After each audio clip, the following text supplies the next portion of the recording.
All right, we're going to now discuss a couple of the different rowing movements that we're going to do. The rowing movements are a critical part of any program because so often in society people prioritize the movements that press because they're more showy, you can see the results, you can watch yourself do them in the mirror. So doing things like bench press are very common and people love doing them. But the truth of the matter is that to keep posture and to keep our back healthy and to remain in good condition in old age, the most important thing we can do is actually train the back.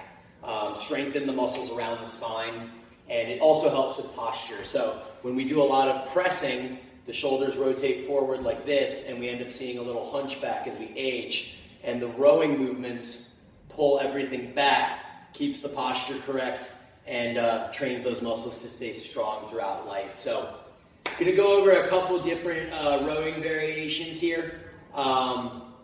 The simplest one is just going to be the standard bent over row. So what we want to do here is grab these two dumbbells and we're going to hinge at the hip. So hinging at the hip is actually a skill.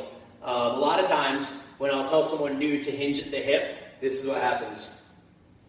And suddenly we're in really bad posture with a rounded back, right? So instead, what we really want to focus on in hinging at the hip is sticking your butt back almost like you're trying to close a car door with your butt. So the first thing you're going to do is stick your butt back, arch your low back, and then come down. So notice now that my shins are vertical, my back is flat.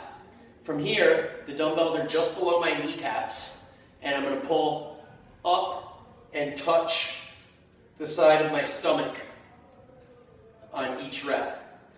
As I do so, I'm not thinking about pulling as much with my arms as I am about thinking about pulling my scapula together. So it's this kind of mid area of the back that we want to think about pulling together and retracting.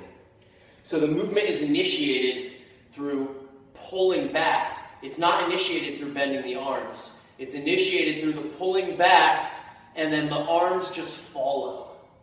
Hope that makes sense. Keeping the back flat the entire time is very important for long-term back health.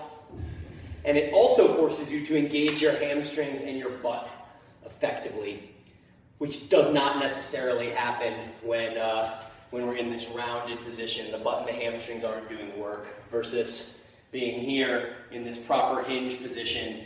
The shins are vertical, the butt is back toward the wall behind us, and the hamstrings are tight.